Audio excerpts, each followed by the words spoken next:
This is the plaintiff, Alan Sternberg.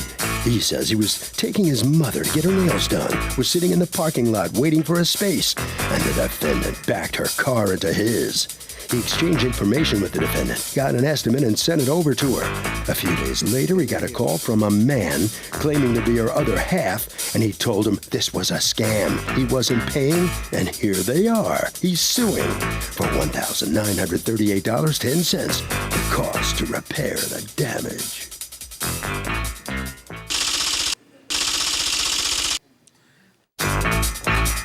This is the defendant, Sophia Pasierski. She says she was backing out of a spot, looked both ways, and then heard a small thud. The plaintiff snuck in behind her, didn't see she was pulling out, and she rolled into him at 1 mile an hour. The guy immediately jumped out of his old scratched-up car. They exchanged info, and then she got a bill for almost $2,000. Is this guy crazy? His old car isn't even worth that much. It's clear to her that he thinks she's rich because she drives a Lexus and is just trying to take advantage of her by submitting this bloated bill.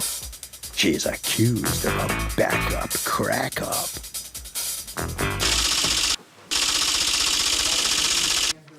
The defendant has filed a countersuit for $360.08 for lost wages. Thank you, Douglas. Okay, Mr. Sternberg, you are suing Ms. Pasierski for $1,938.10.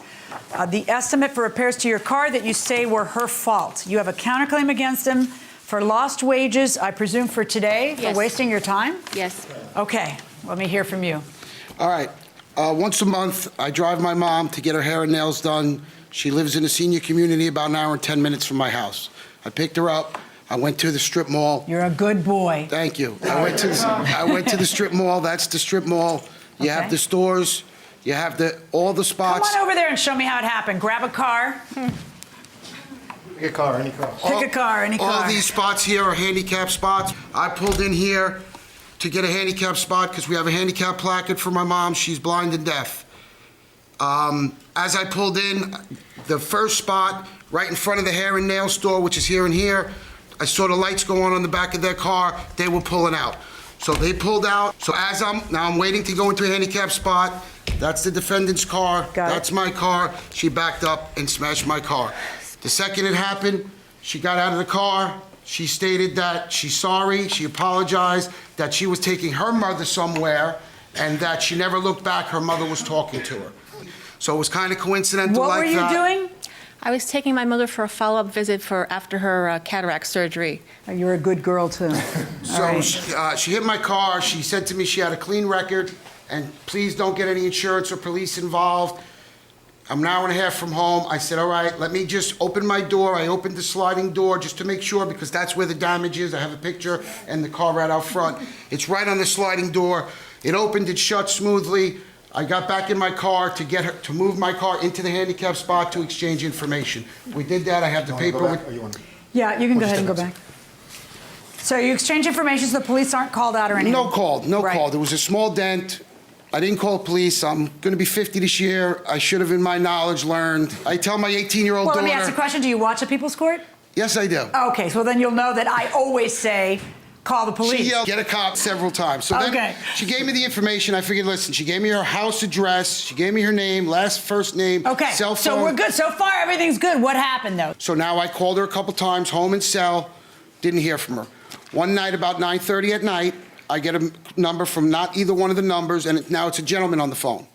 The gentleman basically started out the conversation by telling me, accusing me of fraud. I kind of laughed and said, yeah, I drive an hour and a half away so I can get someone to hit my 2003 minivan so I can get $1,900. Estimate was high to me, too. The estimate is high. I asked her. Did you ever go take it to any other? I got two more, yes. You did get two more. Can I see the other two estimates? Yes, you can. There's all three. Yeah. Now, I did, when I sent her the $1,900 one, and I said, tell me a place, I told the gentleman on the phone, tell me a place you would like me to go, and I'll take you to any place you would like me to go. What did he say? He was trying to like bully me in my eyes, that he was saying he knew a fraud investigator, an insurance fraud investigator. If it's fraud, I'm going to be in big trouble. And then we go to the part where it's a Lexus versus a minivan. I never brought up a Lexus. They brought up to me. He asked me my mileage. I told him it has 187,000 miles. It's a 2003. There's not a dent or a scratch on it. Now, my car's out front. Got it washed today, and if you'd like to look at it, you could look at it. I also have a picture. I don't care. How okay, I'm old going it to press that off button. Okay, take a deep breath. What happened? I had just taken my mother out of the physician's office after going for a checkup with her. I had put my seatbelt on. I looked over to see if she had her seatbelt on. Before that, I had looked behind my mirror. There was nobody there. All of a sudden, I tapped the car. My mother asked me, why am I stopping? And I tapped his car. According to him, he hadn't even moved. You just backed right into him, and he wasn't moving.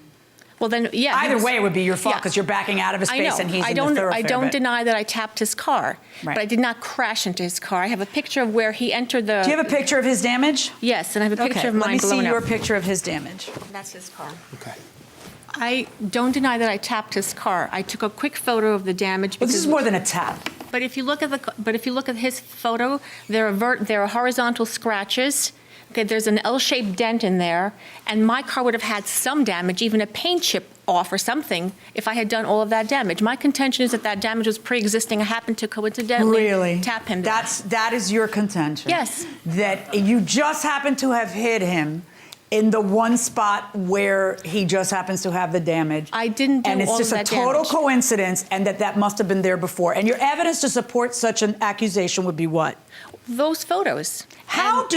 What college of accident reconstruction, what courses have you taken that would qualify you to look at the dent and say such a thing? Because it's a pretty bold thing that you're stating. But look at the side door where the scratches are. I'm looking at the side door. And what is it you wish for me to conclude by looking at that? That I didn't do all of that damage, $2,000 worth of damage. How do you figure that you didn't? Do you have is there another scratch anywhere on this van? Because he's inviting me to go outside. Should I actually do that? I think you should. You think I should? Let's do it. Let's do it. Court's in recess. So her defense is that he just kind of snuck up on me as I was backing up. Is that a defense? No, it's not. Why? It's unacceptable. This doesn't feel right. What do you think? I don't think it's right because you need to look around and see that it's safe before you do back up. And go slow enough. And go slow enough, yes. Right. Okay, going inside the courtroom. Okay. Thanks, guys. Have a seat. Nice van, right? Well, you know, it's a 2003. Did a meteor hit the top of your van? No, I put one of those big luggage turtles on there. Wow, that did a number on the top of your car. I'm still going to do it in June. But from a standpoint of other cars, you know, it's got your 11 years of wear and tear, but there are no other hits. But, you know, and that doesn't necessarily prove one thing or another other than that it disproves what you said, that, yeah, go out there, look at his van, it's all beat up. It's not. It's really not beat up. It's got this, and this still hasn't been fixed. It's still there, so I got to see it head on. There is absolutely nothing about this that is inconsistent with the accident that you guys have described. It's just that you have some preconceived ideas about how it should look based on zero facts. Now, who's the guy who he says was a bully? Was that you? Come on up. And his relationship to you? My fiance. Okay. Can I say one? So, no, you may not. All right. So tell me about the discussions you had with him. Well, I saw the assembly for the right door, $850 part itself, and that was also salvage part, not the brand new part. I was kind of shocked that if she was just pulling out of the driveway, how fast could it be the impact that it could cause the damage of $850 part needs to be... Can I ask you a question? Sure. All these theories you have when you don't feel like paying, none of them occurred to her on the scene. On the scene, it's, I'm sorry, let's just handle this between us. We are not, Your Honor... Why is it that if you think you didn't cause that damage, you don't call the police? Because I thought it was, I know I tapped him. I thought it was just a dent. You have eyeballs. You saw what you did. I know, but it was also raining, and I tapped him. I was standing out in the rain. Hold on a second. You didn't see it that time. No, I didn't see it. Oh, you didn't see it? No. Would you blindfold yourself when you got out of the car? Don't say anything. Tell me about it. I took a picture of the car. I wanted to get back in because it was raining. It was only after I got his estimate that I took the picture on my cell phone, and I looked at it, and I said, oh, my God, I didn't do this. We didn't see it. It's Your Honor. This is why, if you are the innocent party in a car accident, you immediately call the police. What was your mother telling you to do? Call the police, call the police. 12 times. How many times do we have to go through this kind of thing before you realize you should always listen to your mother? You know, nice guys finish last. Now, you have a counterclaim against him, because this is priceless, for $360 for lost wages? Right. I took a day off from work to attend this thing today. He agreed. Right. I have a No, word of it is advice tough. for you. Try not to hit people in parking lots, and then you won't have to take a day off from work to address If I felt I did that damage, then I What would have damage do gone. you think you did, sweetheart? I You don't know hit how much a I did. car. You know you hit a car. You apologize for hitting the car. You just say that coincidentally that car had damage in the spot you hit it. I didn't know it had that extensive damage until I looked at the picture of my Then on my tough cell for you. phone.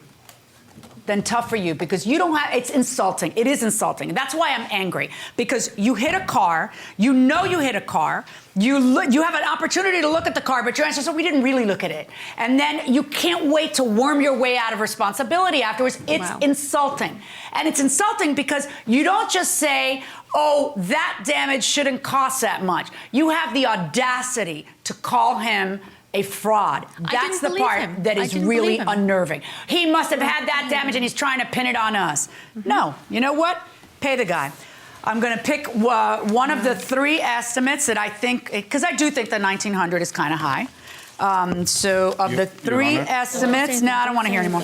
Of the three estimates, I'm going to pick the lowest, which is $1,587.24. Verdict for the plaintiff. And on your counterclaim, $0. And so the lowest estimate goes over to the plaintiff. Step on in here. Your reaction to this case going against you here? I really believe he's lying. I know my car had not a scratch on it. It's impossible. Right next to I'm it. just saying. It's impossible that damage could have caused. Why don't you just suck it up and admit that? No, I don't. I admit that I tapped his car, Yeah. but the extent of the damage was not caused by my car. You don't have a body shop. You're not an expert on that. Yeah. He has 190,000 miles on the car. Okay, it's an 11-year-old car. The book value is 700. You told her go out and look at the car. She did. I know, The but car was I in good also- shape. So what else? What else? All right. Follow Officer McIntosh around the corner. Judges can make mistakes too. Okay. Bye. Nice to meet you. I like to see her. I watch a lot of television. Okay. She likes the judge. That's nice. Come on in. You satisfied how this comes out? Sure. All right. I mean, someone hit my car, they made an agreement, and then they backed out. What about you? You didn't get to say anything during the case. You got anything to add now? Yeah, ahead. I kept telling him. I kept telling him and telling him, get a police Call report. the And he police. said, Call the police. The lady is honest and she'll take Tell him care to of it." listen to his mom. Tell him. Oh, I've been telling him that. Tell me now. Definitely listen to your mom. All right. All right. I told thank you. Harvey? Thank you very much. Okay, this is very technical, but try to follow me here. If you are driving and you back into somebody, you're pretty much screwed. That will do it for this case. Litigants for the next case on the way into the courtroom right now.